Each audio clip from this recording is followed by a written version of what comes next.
नमस्कार, आप देख रहे हैं स्वदेश न्यूज का खास प्रोग्राम जनता मांगे जवाब और मैं हूं आपके साथ एसपी त्रिपाठी। जनता मांगे जवाब में आज बात कर्नाटक के सियासी रण की, यहां के हाई वोल्टेज चुनावी घमासान की, बात कांग्रेस और भाजपा की 10 मई को होने वाली अग्नि परीक्षा की और बात जनता के मूड की, साथ ही सियासतदानों के चुनावी वादों और इरादों की। जी हां, कर्नाटक के रण में भाजपा और कांग्रेस दोनों की साख दांव पर लगी हुई है। इस चुनाव में सीधा मुकाबला कांग्रेस और भाजपा के बीच है और यही वजह है कि दोनों दलों के तमाम दिग्गज नेता पूरे दमखम के साथ मैदान में हैं। कर्नाटक का विधानसभा चुनाव इस लिहाज से भी अहम माना जा रहा है कि इस चुनाव का असर साल के अंत में होने वाले कुछ और राज्यों के विधानसभा चुनाव और 2024 में होने वाले लोकसभा चुनाव पर सीधा दिखाई देगा। ऐसे में भाजपा और कांग्रेस दोनों ही दलों का एक ही लक्ष्य है, कर्नाटक की कुर्सी। अब मतदान की तारीख 10 मई जैसे जैसे नजदीक आ रही है, चुनावी संघर्ष की धार और तेज हो रही है। प्रधानमंत्री नरेंद्र मोदी, अमित शाह, जेपी नड्डा, कांग्रेस से मल्लिकार्जुन खड़गे, राहुल गांधी, प्रियंका गांधी के साथ ही कई दिग्गज और स्थानीय नेता चुनावी रण में हुंकार भर रहे हैं और एक दूसरे पर न सिर्फ सियासी हमले कर रहे हैं बल्कि पर्सनल अटैक भी किए जा रहे हैं। इन आरोप प्रत्यारोप और चुनाव जुबानी जंग के बीच कवायद जनता को लुभाने की है, जहां भाजपा के बाद अब कांग्रेस ने भी अपने वादों का पिटारा खोल दिया है, जिसमें बहुत सारे लोक लुभावन वादे तो किए गए हैं, साथ ही वोटों के समीकरण को भी साधने की कोशिश की गई है। कुल मिलाकर कहा जा सकता है कि कर्नाटक की अग्नि परीक्षा में बहुत सारे नए चुनावी प्रयोग भाजपा और कांग्रेस द्वारा किए जा रहे हैं। अब ये प्रयोग कितने सफल होंगे और कितने असफल, ये तो चुनाव के बाद ही पता चलेगा। लेकिन वादों और इरादों की इस जंग में रंग किसका जमेगा, ये देखने वाली बात होगी। जनता मांगे जवाब में आज इसी मुद्दे पर चर्चा करेंगे, चुनावी वादे और किसके नेक इरादे।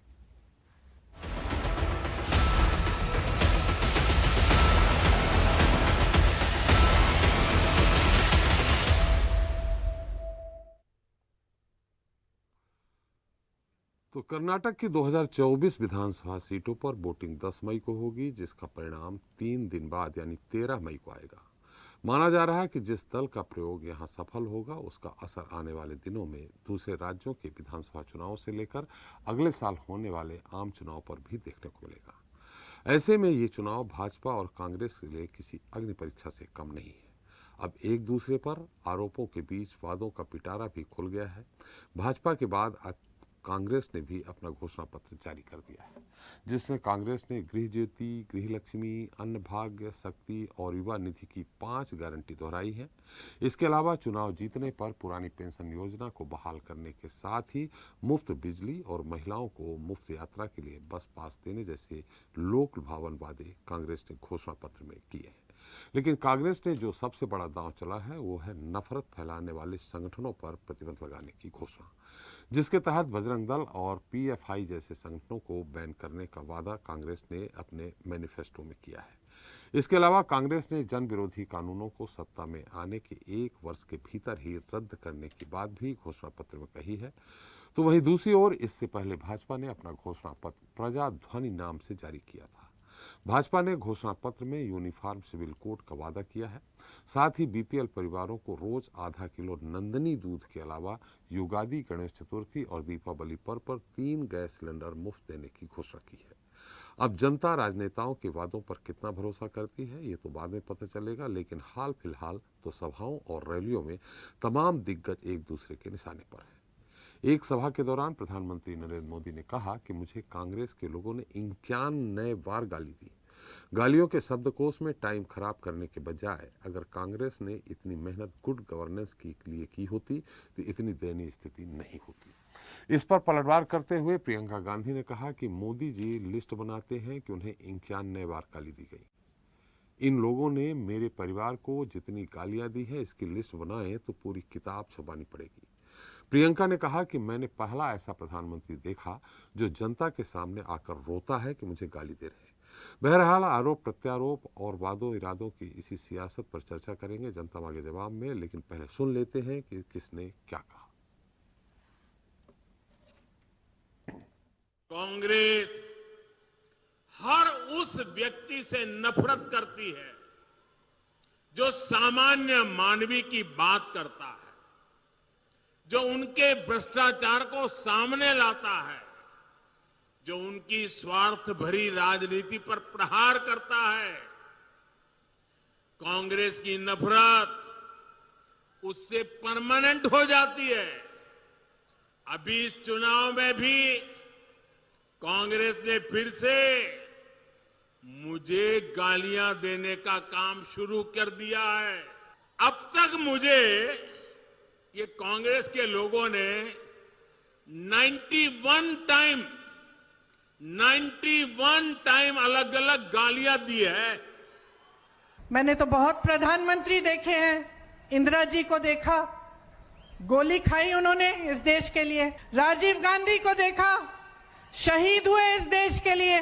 नरसिम्हा राव जी को देखा, मनमोहन सिंह जी को देखा, मेहनत करते हुए दिन रात को इस देश के लिए। लेकिन मैंने पहला ऐसा प्रधानमंत्री देखा है बहनों और भाइयों, पहला देखा है ना, जो आपके सामने आकर रोता है कि मुझे गाली लग रही है, मुझे गाली दे रहे हैं। आपके दुख सुनने के बजाय अपना दुखड़ा आपको सुनाते हैं। कम से कम एक पन्ने पे फिट तो आ रही हैं। अगर मेरे परिवार को जो गालियां दी हैं इन लोगों ने, हम लिस्ट बनाना शुरू करें तो हम किताब पे किताब छपवा लेंगे। आप जानते हो कि जो यहां बीजेपी की सरकार है वो लोकतांत्रिक तरीके से नहीं चुनी गई, वो चोरी की सरकार है।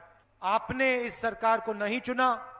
ये सरकार एमएलएज को पैसा देकर चोरी की गई सरकार है। कर्नाटक का हर बच्चा, 5-6 साल का बच्चा जानता है कि ये सरकार 40% वाली सरकार है।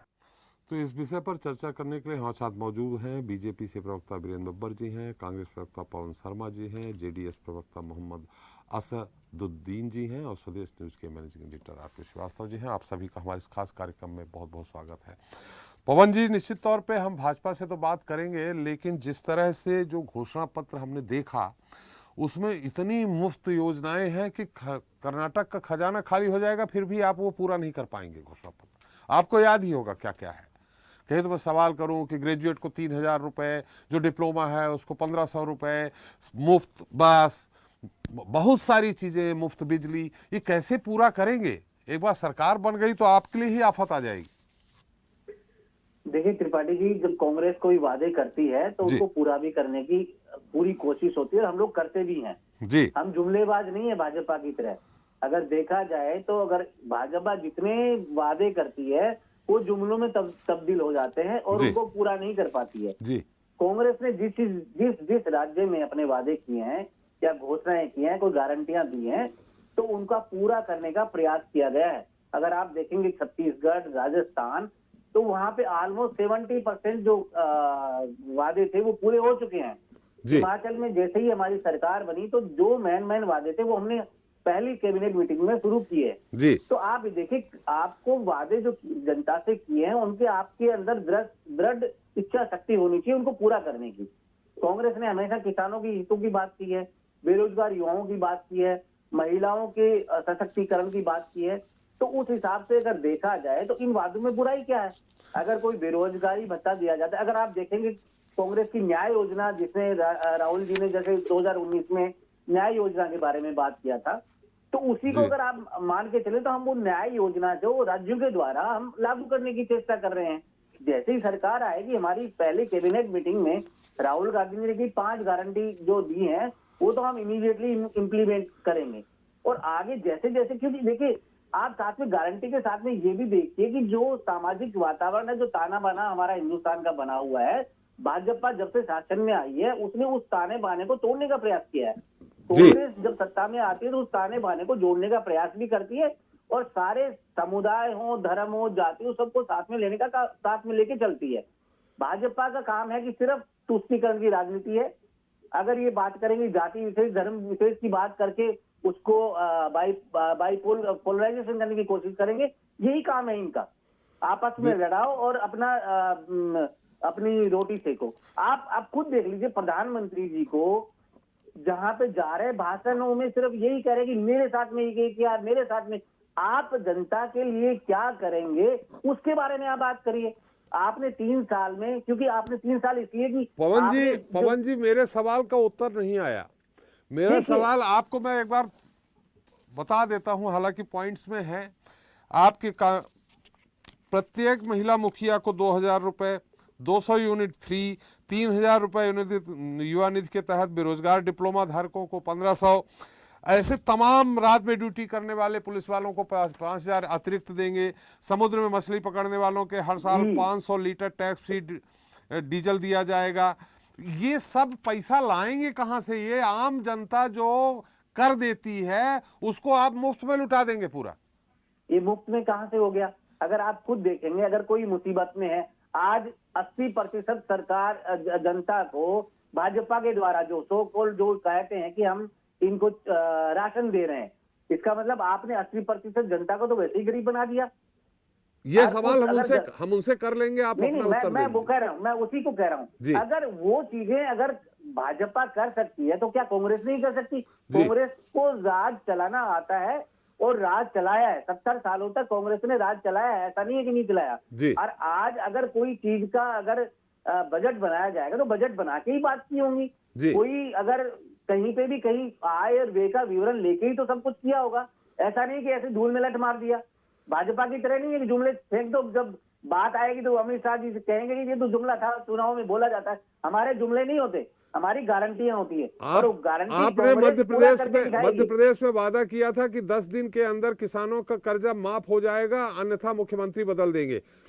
किसानों का कर्जा 15 महीने तक भी माफ नहीं हुआ था। नहीं, देखिए आप उसमें अगर उठा के देख ले, जैसे जैसे जहां जहां फाइलें आई हैं प्रायोरिटी के हिसाब से उनके कर्जे माफ किए गए हैं। ये तो सरकार चली गई, वरना वहां पे तो कर्जे माफ होने की शुरुआत हो चुकी थी। आप खुद देखिए। हाँ, माफ होने की शुरुआत हो चुकी थी, लेकिन उन्होंने कहा था कि 10 दिन के अंदर पूरा कर्जा सबका माफ हो जाएगा। आप त्रिपाठी जी ये देखिए, चलो एक 10 दिन की बात करिए, अगर आपने प्रयास तो कर दिए शुरू, आपने पूरी फाइलें शुरू कर दी, आपने लोगों के पैसे ट्रांसफर करने शुरू कर दिए, तो इसका मतलब तो ये तो नहीं कि होने वाला नहीं था, सारे कुछ हो रहे थे। ये तो भाजपा सरकार चोरी से सरकार चोरी कर लेती है, जैसे कर्नाटक में किया, एमपी में किया। अगर पूर्ण बहुमत से कांग्रेस की सरकार आती है तो पूरे हिसाब से पूरी गारंटियां कंप्लीट होंगी और विद इन टाइम लिमिट में होंगी। जी चलिए, टाइम लिमिट उसके बाद भी आते हैं, फिर थोड़ा धर्म पे बात करेंगे। हम आपके पास आ रहे हैं कि बजरंग दल पे प्रतिबंध लगाएंगे, बहुत सारी बातें हुई थी। दिग्विजय सिंह जी ने भी कहा था कि अगर हम सिमी पे प्रतिबंध लगाएंगे तो बजरंग दल पे भी लगाएंगे, जब वो मुख्यमंत्री थे। और बाद में देखा सिमी के लोगों ने किस किस तरह से आतंकवादियों के साथ तार जोड़े, वो अलग बात है। बब्बर साहब, आपको मेरी आवाज आ रही? जी बब्बर साहब, सवाल वही है, मुफ्त मुफ्त मुफ्त। देखिए, जिस प्रकार से अभी आपके सामने हमारे आदरणीय कांग्रेस के प्रवक्ता अपनी बात रख रहे थे जी, उन्होंने कहा हम जुमलेबाजी नहीं करते, हम काम करते हैं, हमने 70 साल तक राज किया है जी, हमें राज करना आता है। और 70 साल तक राज करने वाली पार्टी के प्रधानमंत्री लाल किले पर खड़े होकर ये कहते हैं कि अगर हम 100 रुपया गांव में भेजते हैं तो 15 पैसे पहुंचते हैं, 85 पैसे भ्रष्टाचार की भेंट कर जाते हैं। वो ये तो बताते हैं कि 85 पैसे का भ्रष्टाचार होता है, परंतु ये नहीं बताते कि हम इस भ्रष्टाचार को रोकने के लिए क्या करते हैं। आज भी ये कह रहे थे कि शुरुआत हो गई थी, ये 34 साल पहले कहा था बब्बर साहब, उन्होंने 35 साल पहले। 70 तो 15 साल से तो 20 साल से तो सरकार ही नहीं है ना जिनकी, मैं तो उसी 70 साल की बात कर रहा हूँ, जिस 70 साल की ये बात कर रहे हैं। नहीं, इनकी सरकार 14 तक थी, यूपीए की सरकार 14 तक थी। नहीं, मैं क्या कह रहा हूँ, ये 70 साल तक राज करने वाली ही सरकार थी ना। उसी ने कहा था, जिस प्रकार से अभी आपने देखा तुष्टीकरण की बात कर रहे थे कि भाई बीजेपी तुष्टीकरण की बात करते हैं। देखिए, तुष्टीकरण की बात कहाँ होती है? बीजेपी तो देश को एक करने की बात करती है। बीजेपी कहती है वहां यूनिफॉर्म सिविल कोड लेकर के आएंगे, ये उसका विरोध करते हैं। क्या बताइए, यूनिफॉर्म सिविल कोड जो है वो देश के हित में है या देश के विरोध में है? कांग्रेस इसका विरोध क्यों करती है? बीजेपी पीएफआई पर बैन लगाने की बात करती है, ये कहते हैं हम बजरंग दल पे बैन लगाएंगे। तो पीएफआई और बजरंग दल की तुलना आप कैसे कर सकते हैं? ये हमारी समझ से बाहर है। ये बात करते हैं, अभी आपने बताया प्रियंका गांधी जी का बयान आ रहा था कि मोदी जी केवल बातें करते हैं। मैंने ऐसा पहला प्रधानमंत्री देखा है जो आकर के जनता से कहता है कि मेरे साथ ये हुआ, ये हुआ, ये हुआ। मैं उनको बताना चाहता हूं कि मोदी जी ऐसे पहले प्रधानमंत्री हैं जो जनता से मन की बात करते हैं। वो पहले ऐसे प्रधानमंत्री हैं जो यूक्रेन के बाद, जिन्होंने सूडान के अंदर यूक्रेन से जिस प्रकार से सभी हिंदुस्तानियों को सुरक्षित लेकर आए यूक्रेन रशिया युद्ध के दौरान, और सूडान के अंदर से किस प्रकार से हमारे हिंदुस्तान के जो लोग थे किस प्रकार से उनको लेकर के आ रहे हैं, ये पूरा देश, पूरी दुनिया, पूरा मीडिया देख रहा है। हर गरीब को घर देने की बात करते हैं, घर देते हैं, घर में नल से जल देते हैं। 5 लाख का गरीब का मुफ्त इलाज करवाने की अगर कोई बात करता है और कोई उसको मुफ्त इलाज देता है तो वो भी देश के प्रधानमंत्री नरेंद्र मोदी देते हैं। कोरोना काल के दौरान इस देश के अंदर विपरीत परिस्थितियों के अंदर देश के जो जनमानस की भावना को मरने नहीं दिया, उसका मोरल डाउन नहीं होने दिया। अगर कोई उन सबको फ्री वैक्सीन लगवाते हैं तो वो भी देश के प्रधानमंत्री नरेंद्र मोदी लगवाते हैं। ये बात कर रहे थे किसानों को सम्मान निधि की, किसानों को सम्मान निधि डायरेक्ट उनके खाते के अंदर अगर कोई देते हैं तो वो भी देश के प्रधानमंत्री नरेंद्र मोदी देते हैं। और जियो बैलेंस के ऊपर अगर कोई जन धन खाता खुलवाते हैं तो वो भी देश के प्रधानमंत्री नरेंद्र मोदी पहली बार खुलवाते हैं। ऐसे बहुत से काम हैं जो केवल और केवल इस देश के अंदर इस देश के प्रधानमंत्री नरेंद्र मोदी ही करवाते हैं। कर्नाटक की बात कर लें बब्बर साहब, कर्नाटक की बात कर लें। मैं आपको भी गिना देता हूं मुफ्त में, जो आप युगादि, गणेश चतुर्थी, दीपावली 3-3 गैस सिलेंडर मुफ्त देंगे, यानी 9 गैस सिलेंडर साल में आप मुफ्त देंगे। ये मुफ्त जो देने वाली बात है, पैसा किसका है, कहां से लाएंगे? मुफ्त तो आप उनको देंगे, क्या लोअर मिडिल क्लास जो कर देता है उसकी कमर तोड़ देंगे? देखिए, अगर आप इस बारे के अंदर बात करेंगे तो मैं आपको निश्चित रूप से ये कहना चाहूंगा कि एक साल के अंदर अगर 3 सिलेंडर अगर नीडी आदमी को, जरूरतमंद आदमी को मुफ्त दिए जाते हैं, कि आज इस देश के अंदर अगर 80-60 करोड़ से ज्यादा लोगों को पिछले 4 साल से मुफ्त राशन दिया जा रहा है, तो क्या टैक्स पेयर की कमर टूट रही है? देश के विकास से संबंधित देश के अंदर जिस प्रकार से आप देखते हैं, हमारे देश में अनेकों प्रकार की परिस्थितियां हैं, अनेकों भाषाएं हैं, अनेकों लैंग्वेज है, अनेकों क्षेत्र है, उनकी अपनी अपनी संस्कृति है, और कहीं कोई अमीर कहीं कोई गरीब है। और वास्तव में 70 साल तक कांग्रेस के राज के दौरान जिस प्रकार से ये देश पिछड़ा रहा, अब तो ये देश आगे बढ़ना शुरू हुआ है।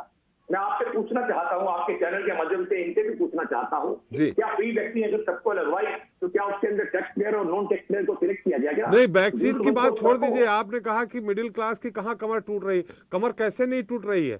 पेट्रोल 100 से पार, डीजल 90 से पार, दूध डबल हो गया, जो खाने के तेल के आइटम हैं वो डबल हो गए, तो कमर नहीं टूट रही मिडिल क्लास की? आपको मैं ये कहना चाहता हूं, जब हम एक परिवार के अंदर एक परिवार की भूमिका में होते हैं तो एक परिवार के अंदर भी ये स्थिति होती है कि अगर अपने परिवार का कोई बच्चा, कोई दोस्त, कोई भाई, कोई रिश्तेदार, नजदीकी आदमी अगर उसके पास फाइनेंशियल प्रॉब्लम है तो हम लोगों की जिम्मेदारी बनती है ना, हम रिश्तेदारी में भी अपने परिवार के अंदर भी उसको संभालने की कोशिश करते हैं, और कहीं ना कहीं उसके अंदर जब उसकी जरूरतें पूरी करने के लिए कहीं ना कहीं अपनी जरूरतों को कम करना पड़ता है।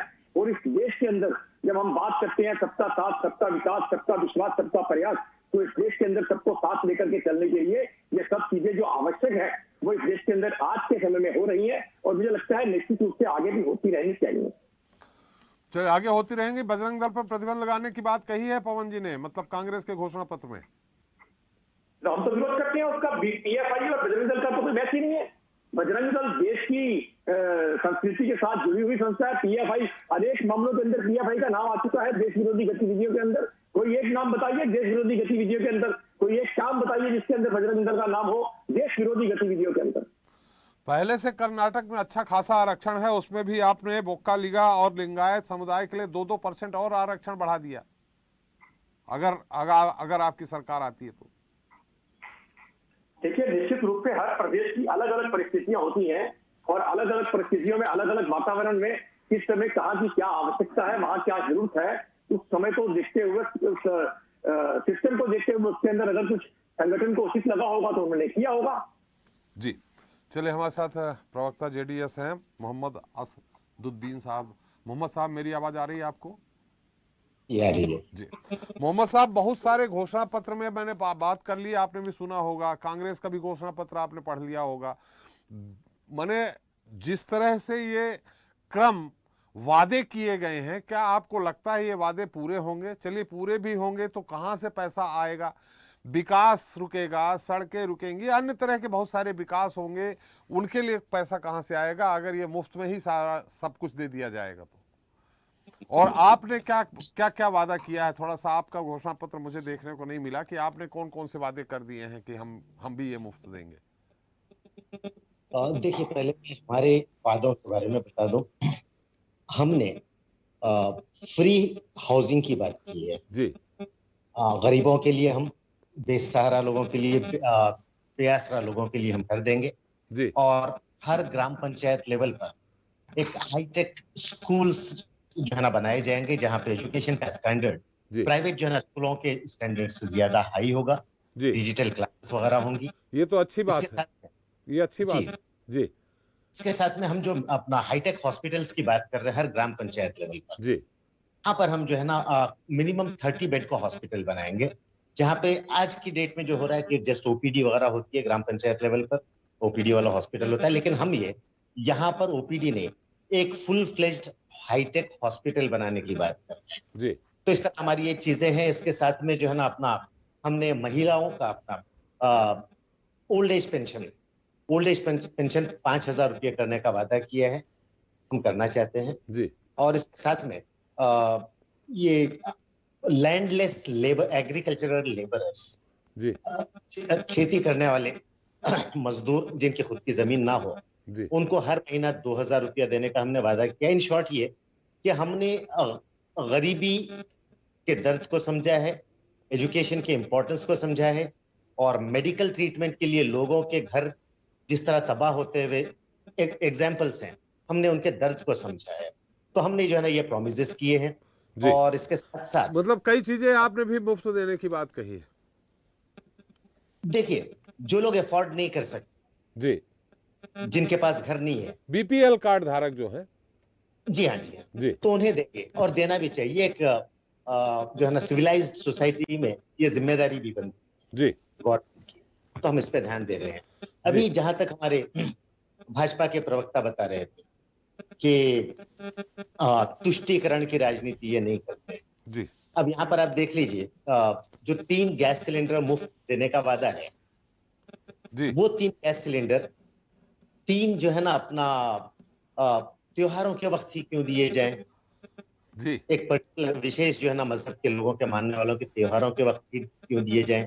जी किसी भी वक्त दिए जा सकते थे। और दूसरा, इन्होंने कहा कि हम अपने वादे पूरे करते मतलब आपका कहना है कि ईद और बकरीद में भी देना था? नहीं, जरूरी नहीं है, कंपटीशन की बात नहीं कर जी रहा हूं। बब्बर साहब, आपका इस इशारा समझ गया मैं, आपका इशारा, आपको आवाज नहीं जा रही है, मैं ठीक कराता हूँ। जी मोहम्मद मैं जो है साहब। ना अपना कंपटीशन, अलग अलग मजहब के लोगों के बीच में कंपटीशन की बात नहीं कर रहा हूं, मैं टकराव की बात नहीं कर रहा हूं। जी मैं ये कह रहा हूं कि जब त्योहारों को ही देना है, के वक्त ही देना है, तो हिंदू त्योहारों के वक्त ही क्यों दिया जाए? जी आप क्या मैसेज देना चाहते हैं इलेक्शन से पहले? जी। एक और बात इन्होंने कही कि ये जो है ना अपना वादे ये पूरे करते हैं। जी मैं उन्हें याद दिलाना चाहता हूं कि अभी के इनके मैनिफेस्टो में इन्होंने वादा किया है कि 10 लाख घर गरीबों के लिए मुफ्त बनाकर दिए जाएं। जी इन्हें मैनिफेस्टो बनाने से पहले शायद यहाँ के भाजपा के लीडर्स को, यहाँ के मुख्यमंत्री को शायद ये बात याद नहीं आई कि 2018 के इलेक्शन में भी मैनिफेस्टो में इन्होंने यही वादा किया था 10 लाख घरों का, और 3.5 साल से सत्ता में है, एक भी घर इन्होंने नहीं बनाया है, जी एक भी घर नहीं बनाया है। तो इस तरह, और जितने वादे इन्होंने 605 वादे पिछली बार किए थे, उसमें से 90% वादों पर अमल नहीं हुआ है, हालांकि पिछले 3.5 साल से सत्ता में है। तो ये जना जस्ट नहीं, लफाजी है, एक जुमलेबाजी। आवास का वादा पूरा नहीं किया, और कौन सा वादा पूरा नहीं किया इनने? आवास का जो वादा था हाँ इनका, वो नहीं किया, और वो आपने कहा कि 90% नहीं पूरा किया इन्होंने। ये मेरे पास लिस्ट है, चाहिए मैं आपसे शेयर कर सकता हूँ, क्योंकि मोबाइल पे ही जो है ना मैं आपसे बात कर रहा हूँ, मेरे पास जी। लिस्ट है। जी जी टोटल 90% वादे इन्होंने पूरे नहीं किए हैं, जी क्योंकि सोच ये होती है कि जस्ट वादा करना है। नेशनल लेवल पे भी देखिए, आपको याद होगा प्रधानमंत्री जी ने वादा किया था कि 2022 तक एक भी बेघर भारतीय नहीं बचेगा। जी 2022 तक 22 गुजर चुका है। तो खैर, इनके वादों के जो है ना के लिए इनके ये कितने सीरियस होते हैं वो जनता अच्छी तरह से जानती है। और दूसरी बात, ये फ्रीबीज के बारे में बहुत सारी बातें करते थे। अगर कहीं किसी गरीब के लिए कोई जो है ना अपना कोई चीज दी जाती है, जरूरतमंद को उसकी जरूरत की चीज मुहैया की जाती है, तो ये लोग कहते हैं ये फ्रीबीज का कल्चर, रेवड़ी कल्चर। जी अब आप ये क्या करते हैं, रोजाना आधा लीटर नंदिनी का दूध जी आप पहुंचाएंगे, किस तरह से पहुंचाएंगे? क्या सिस्टम होगा? आधा लीटर दूध किस तरह से पहुंचाया जाएगा? क्या उसके लिए आप पूरा ट्रांसपोर्टेशन का इंतजाम करेंगे, घर घर ये पहुंचाएंगे? क्या प्रैक्टिकली ये पॉसिबल है? ये जस्ट वादे करना होता है इन्हें, तो वो उसको सीरियसली नहीं लिया जाना चाहिए। पास्ट ट्रैक रिकॉर्ड देखते हुए और अब ये 3 गैस सिलेंडर फ्री देने की बात हुई, आपने 400 रुपये का गैस सिलेंडर बढ़ा के 1105 रुपये कर दिए, जी 1105 रुपये कर दिए। मतलब आपने उसका जो है ना एटलीस्ट 3 गुना ज्यादा आपने कीमत कर दी। अब उसके बाद में अगर आप 3 सिलेंडर साल में मुफ्त देते भी हैं तो ये कौन सा बड़ा काम कर रहे हैं आप? जी आपने पहले लोगों को जो है ना लोगों का जो है ना अपना महंगाई के जरिए हर चीज महंगी कर, आपने उनकी रीच से बाहर जो रीच के आगे कर दी चीजें कि वो वहां तक पहुंच भी नहीं सकते। उसके बाद कुछ चीजें आप उनको दे देते हैं और एहसान के तौर पे जताते हैं। भाजपा के प्रवक्ता एक और बात कह रहे थे कि सूडान से और पता नहीं यूक्रेन से जो है ना हमने इवैक्यूएशन का काम किया। क्या हमारे देश ने पहली बार काम किया है? क्या ईरान इराक के जंग के वक्त में, युद्ध के वक्त में, क्या इससे बड़ी एक मैसिव एक्सरसाइज नहीं की गई थी? जी कुवैत से आ रहा हूँ बब्बर साहब, आ रहा हूँ आप ही के पास, इनकी बात पूरी हो जाए। जी लाया नहीं गया था, लेकिन जब लाया गया, लेकिन मुझे खुशी होती है कि वो सरकारें उनका ढंढोरा नहीं पीटती है, वो उन्हें अपना फर्ज समझ के उन्होंने किया और खामोश हो गए। वैक्सीन की बात आप करते हो, कोविड के वैक्सीन की, क्या सरकार की जिम्मेदारी नहीं थी? आज उसका ढंढोरा पीट के जो है ना अपने आप को जो है ना कुछ बहुत ज्यादा बहुत बड़ा काम आपने किया है बताने की जरूरत है? ये सरकार की जिम्मेदारी थी। मोहम्मद साहब, तो जो आप जिम्मेदारी- बीजेपी के घोषणा पत्र पे तो निशाना साध रहे हैं, लेकिन कांग्रेस का घोषणा पत्र नहीं, कहीं ऐसा तो नहीं पोस्ट इलेक्शन आप गठबंधन करें कांग्रेस से? नहीं, देखिए, ये दोनों राष्ट्रीय पार्टियों से हम बराबर की दूरी रखते हैं। जी अब ये कांग्रेस घोषणा पत्र के बारे में आपको बताता हूँ जी कि इन्होंने अपने घोषणा पत्र में जो वादा किया है कि पीएफआई इस पे अपना बजरंग दल पे बैन लगाए। जी अरे भाई, बजरंग दल पे बैन लगाना था, बजरंग दल एक जमाने से है, आप पहले से लगा सकते थे। जी जहां आपकी सरकार है वहां पर आप लगा सकते हैं। जी आपकी सरकार है ना आपकी राजस्थान में, वहां लगा देते हैं। राजस्थान में इतने है, सालों- छत्तीसगढ़ में है, हिमाचल प्रदेश में है। छत्तीसगढ़ में जी आप लगा सकते थे। ये वादा करने की क्या जरूरत है आपको यहाँ पर? अरे आपके पास मौके इतने थे। बजरंग दल की जो एक्टिविटीज हैं, जिस तरह से समाज में माहौल को खराब करते हैं, जी एक जमाने से करते आ रहे हैं। आप सत्ता में थे, आप तब भी कर सकते थे। 13% तो ये जो मुस्लिम है- वोट है ना, जी 13% मुस्लिम वोट है कर्नाटक में, इसलिए। नहीं, देखिए, मुस्लिम वोट पे उनकी नजर होगी, इस हिसाब से उन्होंने किया होगा। लेकिन मुस्लिम वोट हो या ना हो, बजरंग दल पे बैन लगनी चाहिए। जी क्रिश्चियन वोट भी हैं, सिख भी हैं, तो ये लोग अच्छा। और तो बहुत सारे इनके जो है ना अपना मैनिफेस्टो में भी चीजें होंगी जिसकी मैंने स्टडी नहीं की थी। जस्ट आपसे जो मैंने सुना उसमें बजरंग दल का मुझे याद आया, जी तो जस्ट मैंने वो बताया। शायद कल ही इन्होंने अपना घोषणा पत्र रिलीज किया, मैं पढ़ नहीं पाया। कल ही किया है, लेकिन बहुत सारी चीजें मैंने बीजेपी से ज्यादा बहुत सारे मुफ्त दे रहे हैं। ये हर परिवार की मुखिया जो महिला होगी उसको 5,000 प्रतिमाह, जो ग्रेजुएट जितने भी हैं सबको 3,000 प्रतिमाह, जो ग्रेजुएट नहीं है डिप्लोमा होल्डर है उनको 1,500 प्रतिमाह। ऐसे बहुत सारी घोषणाएं की हैं। उससे आप इत्तेफाक रखते हैं? नहीं, देखिए, बेरोजगारों को आप अलाउंस देने के बजाय जी उनके लिए आप अगर रोजगार के मौके फराहम करें जी तो ज्यादा बेटर ऑप्शन हो सकता था। आप कितने लोगों को 3-3 हजार रुपया देते रहोगे? उसकी बजाय रोजगार क्यों नहीं प्रोवाइड किया जा सकता? जी। तो ऐसी पॉलिसी क्यों आप नहीं करेंगे, बनाई जा आप सकती? करेंगे रोजगार प्रोवाइड करने के लिए? जेडीएस ने क्या किया? मैनिफेस्टो में जी हमने अपने जो पंचरत्न का जो हमने विजन रखा है, 5 रत्न, उसमें एक रत्न ये भी है कि जॉब अपॉर्चुनिटीज क्रिएट किए जाएंगे और उसके साथ साथ में प्राइवेट सेक्टर में भी कन्नडिगास के लिए रिजर्वेशन दिया जाएगा। जी उनके इंश्योर किया जाएगा कि उन्हें बराबर से जो उनको जॉब्स मिले, कन्नडिगास को भी एक सर्टेन परसेंटेज हमने वादा किया है। हमारे मैनिफेस्टो में है ये बात, रोजगार क्रिएशन की, जॉब।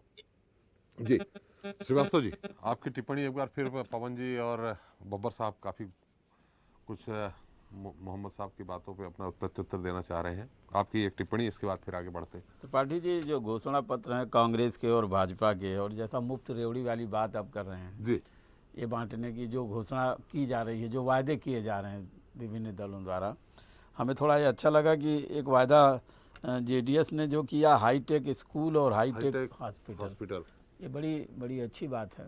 पर क्या संभव लगता है आपको हर पंचायत पे हाईटेक हॉस्पिटल? हाँ, ये इसके साथ भी वही दिक्कत है जी कि आप इसके लिए, आपने बोला ना कि कहाँ से फंड ले आएंगे, किस तरह से करेंगे, क्या व्यवस्था है। आप देखिए, जैसे इन्होंने गृह लक्ष्मी में 2,200 यूनिट बिजली फ्री, आप जो है बेरोजगारों में युवाओं को 3,000 2 साल के लिए जी जो डिग्रीधारी हैं 5 साल में किसानों को 1.5 लाख करोड़ रुपया जो है दिया जाएगा। जी ये सारी चीज़ें, दूध में सब्सिडी, एक बहुत बड़ा मास्टर स्ट्रोक इन्होंने खेला है कि 5 रुपये से बढ़ा के 7 रुपया सब्सिडी। आप इस समय मेरे ख्याल में कर्नाटका में नंदिनी बनाम अमूल चल ही रहा है, बड़ा मुद्दा जी। है। तो इन सारी चीज़ों को, और ये इसी तरह से जो है इनका जो प्रजाध्वनि है भारतीय जनता पार्टी का जो घोषणा पत्र है, हम पिछले कई चुनाव से देखते आ रहे हैं, चाहे लोकसभा हो या विधानसभा हो, चाहे राज्यों के चुनाव हो, अक्सर घोषणा पत्र लंबे लंबे वादे, लंबे लंबी बातें आती रहती हैं। उसका बिल्कुल लगभग जो है बहुत सारा हिस्सा उनके वादे पूरे नहीं हो पाते हैं, कुछ होते हैं कुछ नहीं होते हैं। लेकिन जब चुनाव आता है तो सारी योजनाएं, सारा खाका इन पार्टियों के दिमाग में रहता है और सब सारी चीज़ें करने, और उसमें जब सबसे ज़्यादा बड़ी बात है कि मुफ्त में करने का जो मुफ्त में देने की जो बात है वो सामने आ जाती है। प्रधानमंत्री जी ने खुद कहा है रेवड़ी कल्चर की बात करा कि ये नहीं होंगे, लेकिन अब वहीं पर बढ़ता है। रेवड़ी कल्चर तो दोनों तरफ है, चाहे भाजपा हो या कांग्रेस हो या कोई अन्य दल हो। तो इस तरह के जो चीज़ें हैं, लेकिन एक चीज़ और भी है, अगर ज़रूरतमंदों को कोई चीज़ दी जाती है, जैसे राशन है या कोई चीज़ है, तो बिल्कुल देना चाहिए, लोक कल्याण की बात है और हर समाज में हर व्यक्ति को जीने का अधिकार है। आपने देखा होगा right to education, right to वो जो है फूड, और ये सब तमाम जो फूड सिक्योरिटी बिल आया, ये सारी चीज़ें सिर्फ इसलिए आया कि समाज में जो बहुत ही निचले स्तर पर लोग हैं उनको अपलिफ्ट किया जाए। बिल्कुल सही बात है, लेकिन एकदम पूरी फहरिस्त बना के और उसका कहाँ से अरेंजमेंट करेंगे ये भी देखने वाली बात है जी।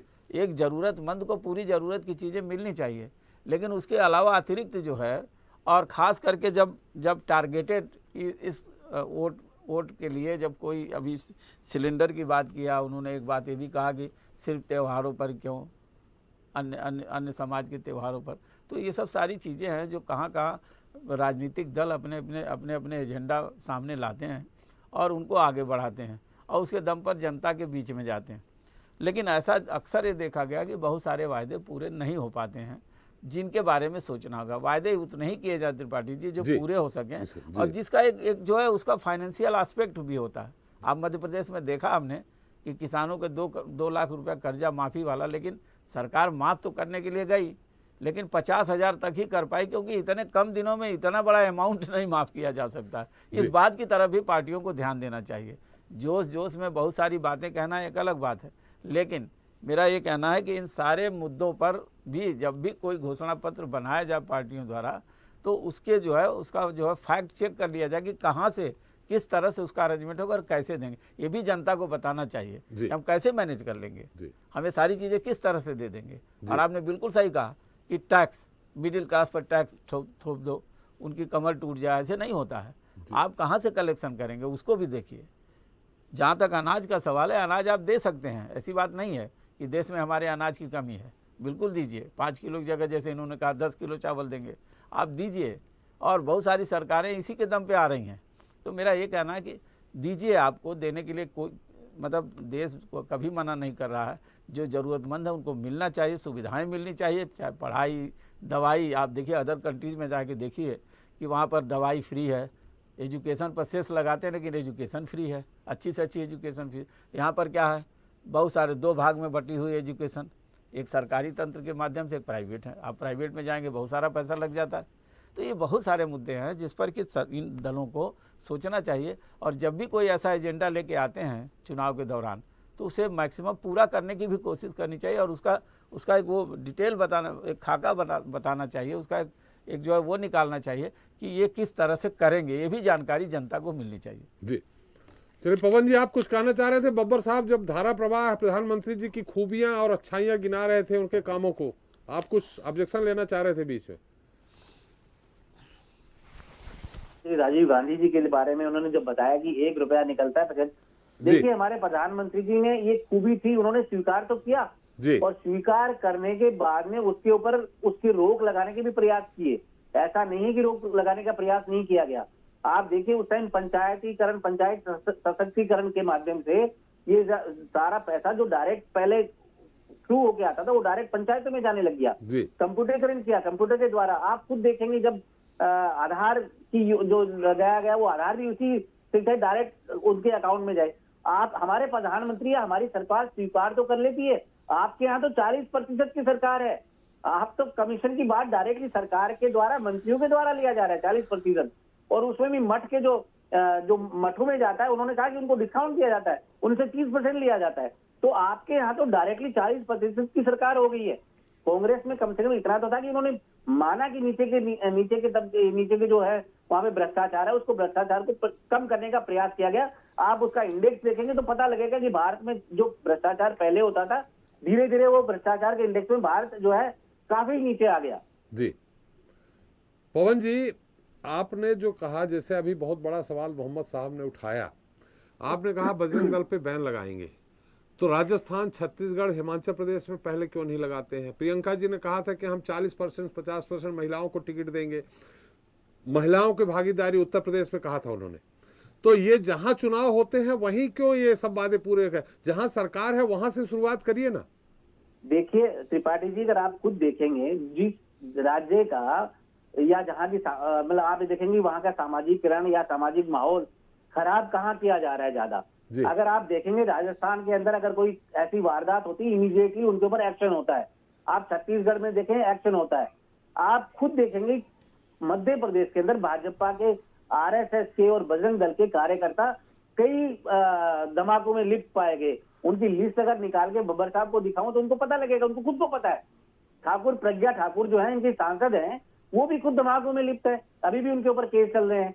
तो आप खुद देखिए, ये जो पवन जी, जैसे मध्य प्रदेश, जैसे छत्तीसगढ़ में, राजस्थान में आप बोले तुरंत एक्शन होता है, इसी तरह कर्नाटक में आपकी सरकार आ जाएगी, एक्शन ले लीजिएगा। वैन लगाने की बात कहां से आ रही है? प्रतिबंध लगाने की। और पीएफआई के साथ आप बजरंग दल की तुलना कर रहे हैं।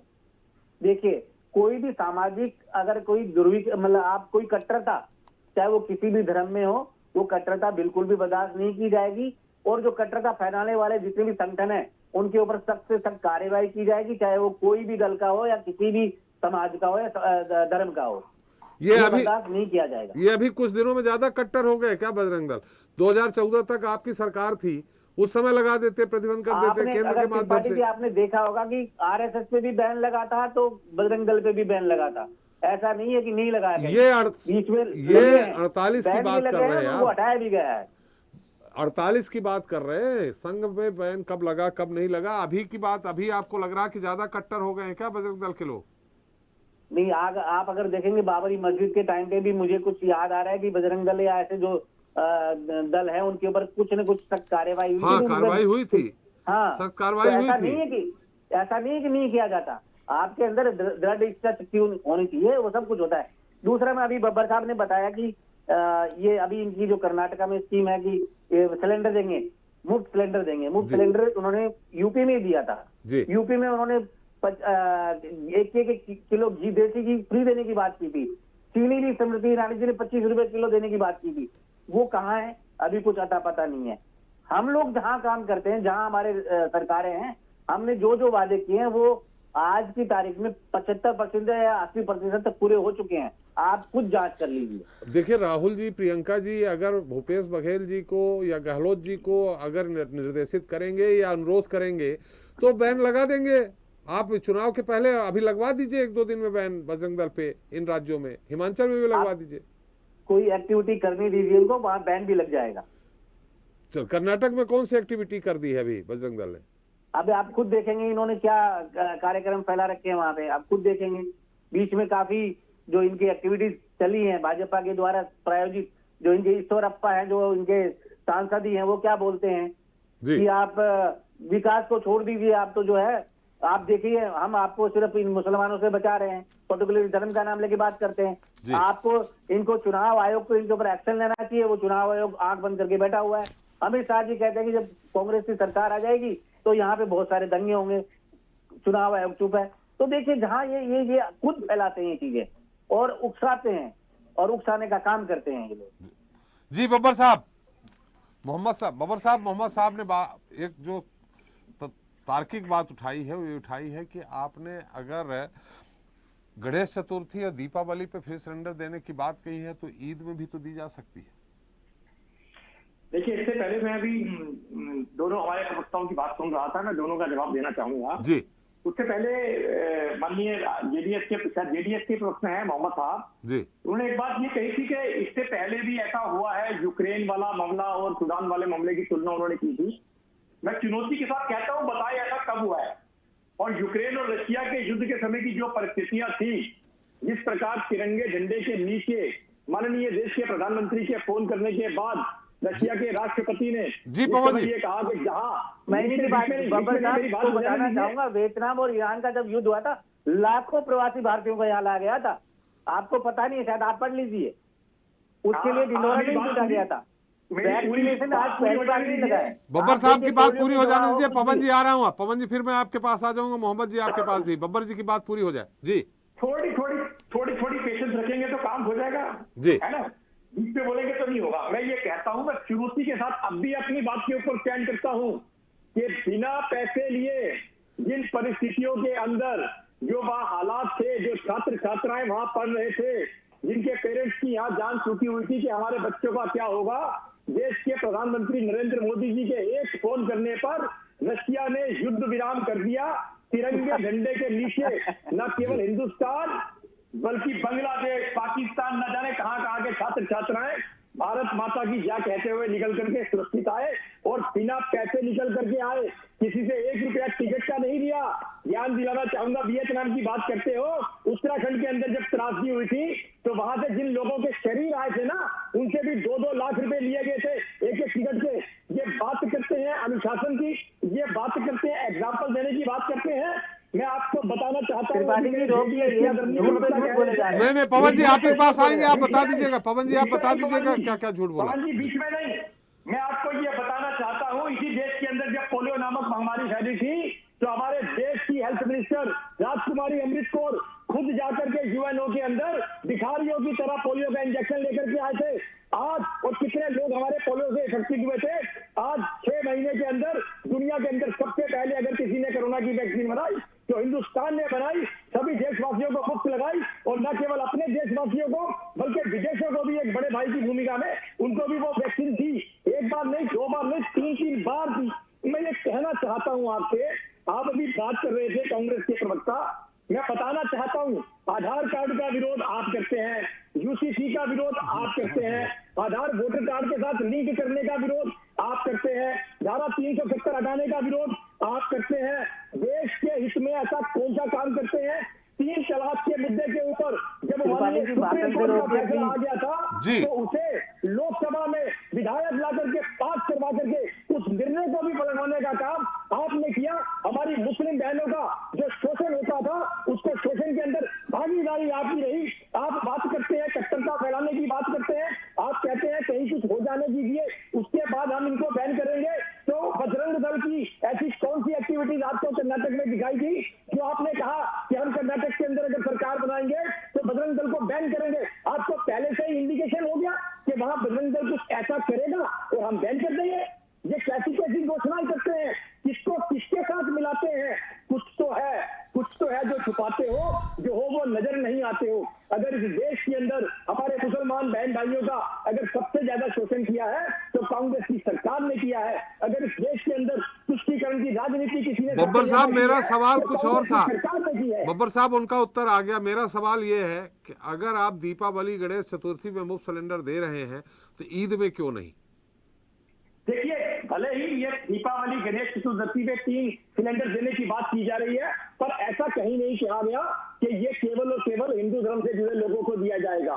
ये किसी भी धर्म से जुड़े हुए हर उस जरूरतमंद को दिया जाएगा जो उसका पात्र होगा, जिसको उसकी आवश्यकता होगी। अगर हम डेढ़ साल में 3 सकते हैं, हमारी कैपेसिटी 3 की है, जिस प्रकार से आपने अभी इससे पहले भी कहा कि योजना क्या है, फंड कहां से आएगा, पैसा कहां से आएगा, किस प्रकार से डिस्ट्रीब्यूट किया जाएगा, तो जिस प्रकार से जो भी योजना बनी, परंतु ऐसा नहीं कहा गया कि केवल हिंदुओं को दिया जाएगा, केवल मुसलमानों को दिया जाएगा। नहीं तो ईद में दें जब उनको जरूरत है, ईद में दीजिए ना। ईद की भी तो बात आती है। मैंने क्या कहा आपसे, जो त्योहार तय हुए हैं उस पर तो सभी धर्म के लोगों को मिल रहा है ना। जिसमें इससे तो ये लग रहा है कि धर्म के आधार पे आप वहां वोट मांगने जा रहे हैं। देखिए, ये आपको क्या लग रहा है, मैं आपको लगने से नहीं रोक सकता, जी, परंतु निश्चित रूप से वहां जो परिस्थितियां हैं जिस प्रकार की वहां बयानबाजी होती है, जिस प्रकार से देश के प्रधानमंत्री को जिन शब्दों के साथ संबोधित किया जाता है, वहां जो हो रहा है वो पूरा देश, पूरी दुनिया, पूरा प्रदेश देख रहा है। निश्चित रूप से इसके परिणाम भी बहुत जल्द 13 तारीख को आपको और हमको सबको मिलेंगे। ये कर्नाटक की जनता का संदेश पूरे देश के अंदर जाएगा कि वहां जनता ने क्या पसंद किया। चलिए जी शर्मा जी, आ रहा हूं मोहम्मद साहब आपके पास। पवन जी काफी देर से कुछ कहना चाह रहे हैं। जी पवन जी, देखिए बब्बर साहब जिस धारा आप ये गिना दीजिए क्या क्या झूठ बोल दिया उन्होंने। नहीं, मैं आपको ये एक तो बात करते हैं कि वहां पे युद्ध रोक दिया गया यूक्रेन में प्रधानमंत्री जी की अपील पे, तो इनके ही विदेश मंत्रालय के द्वारा ये बताया गया, ऐसा कहीं कुछ नहीं हुआ।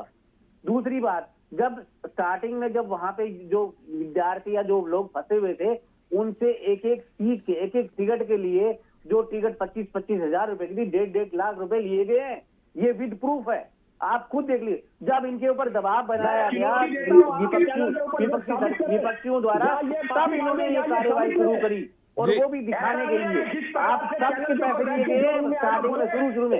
रही बात, ये बात कर रहे हैं पवन जी, बब्बर साहब एक मिनट जी। बब्बर साहब संक्षेप में क्या चुनौती दे रहे हैं आप? मैं चुनौती देता हूँ, एक भी ऐसा केस साबित कर दे, या अपने शब्दों के लिए माफी मांगे, अपने शब्द वापिस ले, नहीं तो एक भी ऐसा केस इन्होंने कहा मैं प्रूफ करता हूँ विद प्रूफ, ये प्रूफ दे उसका, मैं इस चैनल के ऊपर अभी से अभी माफी मांगूंगा। आप बब्बर साहब आप खुद देख लीजिए, खुद देख लीजिए, आपके इतने सारे चैनल पे सारा कुछ चला था कि विद्यार्थियों से तिगुना पैसा लिया जा रहा है, तिगुना पैसा। झूठ बोलती हो। हाँ, आप जिस हिसाब से बात कर, आप बता दीजिए, आप मुझे अभी आप वैक्सीन की बात कर रहे हैं, जो बच्चे बाहर से आए हैं उनके पेरेंट्स से पूछिए, मुझे उन्हीं की बात कर रहा हूँ, उन्हीं की बात कर रहा हूँ, उन्हीं की बात कर रहा हूँ।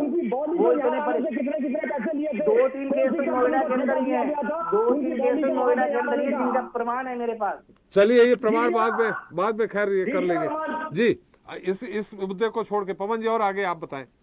देखिए ये बात करें, अब ये करें कि इनके पास प्रमाण दे दीजिए। आप खुद देख लीजिए त्रिपाठी जी, ईरान इराक युद्ध में क्या होता, वियतनाम युद्ध में क्या हुआ था, क्या वहां के प्रवासी भारतीयों को लाया नहीं गया था?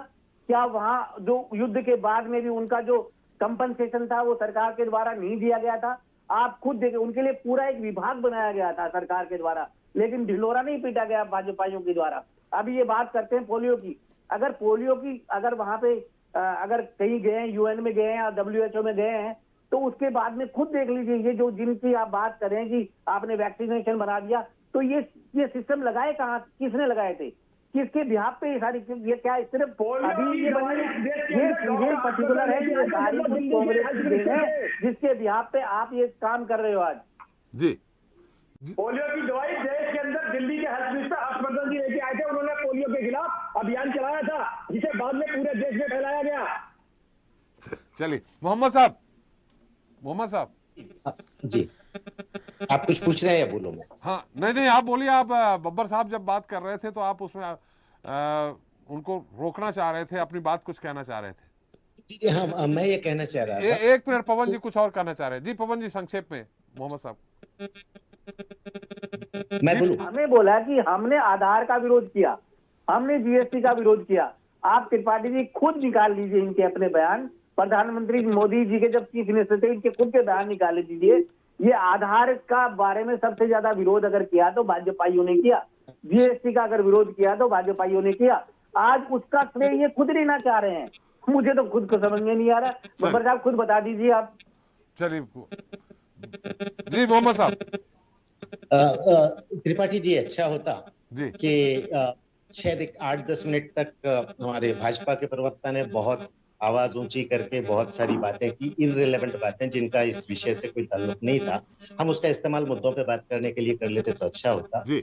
और एक बात मैं आपको कहना चाहूंगा कि ये जो ईरान इराक के अलावा कुवैत पे जब जो है ना इराक ने अटैक किया था, वहां पे भी कई भारतीय जो है ना अपने फंसे हुए थे, उनका भी इवैक्यूएशन हुआ। It was a massive drive, बहुत बड़े पैमाने पे हुआ था। लेकिन वहां पर भी एक एहसान जताने वाली बात भारतीयों के साथ नहीं की गई, जैसे आज के दौर में की जा रही कि हम वहां से लेकर आए। अरे भाई, आपकी जिम्मेदारी थी, कोविड का वैक्सीनेशन हमने दिया, जिम्मेदारी थी आपकी। आप एहसान जताने के अंदाज में क्यों बोल रहे हो भाई जी? क्यों बोल रहे हो? आपको हर चीज का क्रेडिट लेना है और आप जो है ना इवन कोविड का जो सर्टिफिकेशन, कोविड के वैक्सीनेशन का सर्टिफिकेट होता है, उस पे आपको अपनी फोटो लगानी होती है। ये क्रेडिट लेना, एहसान जताना, ये छोड़ देने की जरूरत है साहब। इसको छोड़ दीजिए, खत्म कीजिए इसको। आपका कर्तव्य है वो, आप प्रधानमंत्री हो, आपका कर्तव्य बनता है बार बार बोल के लोगों को एहसास दिलाना कि हमने तुम पे एहसान किया है। किस तरह की मानसिकता है, गलत है ये। और ये यहाँ तक अपना कर्नाटका के बारे में मैं एक दफा फिर से बता दूंगा कि हमने एक और यहाँ पे प्रॉमिस किया है अपने मैनिफेस्टो में कि हेट स्पीचेस के खिलाफ, क्योंकि यहाँ काफी जो है इंसिडेंट्स हुए हैं, खासतौर पे भाजपा की तरफ से उनके एक एमएलए यत्नाड़ ने काफी हेट स्पीचेस किए। कुछ दिन पहले उन्होंने जो है ना अपना विश कन्या भी कहा सोनिया गांधी को। खैर, तो हेट स्पीचेस के खिलाफ हम यहाँ पर फास्ट ट्रैक कोर्ट्स बनाने का हमने वादा किया है जी। फास्ट ट्रैक कोर्ट्स होंगे और टाइम बाउंड इन्वेस्टिगेशन होगा इन केसेस का। तो ये हेट मॉन्गरिंग वगैरह से निजात दिलाने के लिए, क्योंकि हमारे स्टेट में हेट मॉन्गरिंग, मजहबों के बीच में नफरत, इसके लिए कोई जगह ना पहले से थी, ना हम आइंदे आगे जगह देना चाहते हैं। लेकिन इन वाकयात में इजाफा कर्नाटका में हुआ है। जी जी बब्बर साहब, बहुत संक्षेप में। बब्बर साहब एहसान नहीं जी, एहसान नहीं जताया, जो जिम्मेदारी निभाई वो बताया। और जो आप कुवैत की बात कर रहे हैं, कुवैत के अंदर से कौन लेकर के आया था पूरी दुनिया जानती है, इसके ऊपर फिल्म भी बन चुकी है। वो कुवैत के अंदर से लाने का आप श्रेय नहीं ले सकते इसके अंदर। निश्चित रूप से मैं आपको जो कहना चाहता हूँ, जो आपने कहा, जिस प्रकार से हेट शब्दों की आपने बात की, जब इस देश के अंदर किसी को मौत का सौदागर कहा जाता है, वो आपके मुंह से नहीं निकला। चाय वाला कहा जाता है तो वो भी नहीं निकला। चौकीदार चोर है वो भी नहीं निकला। अनपढ़ प्रधानमंत्री भी नहीं निकला। और अब सांप है कहा जाता है तो वो भी नहीं निकला, क्योंकि आप बायस हैं, आप पार्शियलिटी के साथ बात करते हैं। जब आप जस्टिफिकेशन वाली बात, उस विषय पर ही बात होगी ना।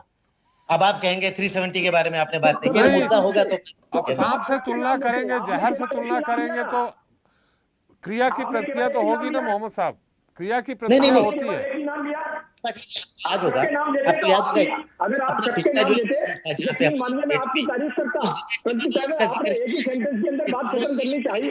ये सारे शब्द आप भूल गए, ये सारे शब्द मिशन ये बताता जब है कि जिस आपके पे दिमाग में बात क्या होगी है। पे बात चलिए बब्बर साहब समय कम है, नहीं, समय कम है मोहम्मद साहब, थोड़ा समय कम है। श्रीवास्तव जी, क्या आपको लगता है इन जिस तरह से घोषणाएं, मुफ्त की घोषणाएं की जा रही हैं, इससे कर्नाटक के चुनाव में कोई बहुत बड़ा असर पड़ेगा? क्योंकि सभी पार्टियां कर रही हैं। देखिए त्रिपाठी जी, अब घोषणा पत्र जब भी कोई आता है तो उसमें वादे होते ही हैं जी। अब कौन कितना ज़्यादा ये जो है उसका फ़ायदा उठा पाता है देखना होगा। अभी पिछले सालों में आपने देखा होगा अम्मा की रसोई जी, जो वहाँ पर था तमिलनाडु में, और भी बहुत सारे जगहों पर। आप दिल्ली का उदाहरण ले लीजिए, वहाँ भी फ्री बिजली पानी की बात हुई है, वहाँ असर तो पड़ा है। तो इन चीज़ों का असर तो पड़ता है। अभी कितना पड़ता है ये उनको, पब्लिक को, या जो लोग हैं उनको इन घोषणाओं में या जो सरकार देने का वादा करती है उनसे ये नहीं मतलब है कि सरकार कहाँ से पैसा लाएगी। ये तो हम आप पूछ रहे हैं, उनको तो मिलता है तो मिलेगा। आप यहीं देखिए, अभी मध्य प्रदेश में देखिए, एक योजना लाडली बहना शुरू हो गई है लाडली लक्ष्मी के बाद। और इन्होंने जो कांग्रेस ने जो गृह लक्ष्मी शुरू किया वहाँ पर उन्होंने वादा किया। तो ये सब जो है सारी चीज़ों का असर तो पड़ता है, ऐसा नहीं है कि नहीं पड़ता है। लेकिन एक बात और भी है कि अगर आप घोषणा करते हैं तो उसको पूरा कीजिए। दूसरी सबसे बड़ी बात है कि देखिए कि किस तरह से आम अन्य लोगों के ऊपर इसका टैक्स का बोझ नहीं आए, ये सबसे बड़ी बात है। और दूसरी चीज़ ये है कि ये सारे दल जिस तरह के, हम तो उन चीज़ों में नहीं जाते हैं कि हेट स्पीच किसने क्या दिया।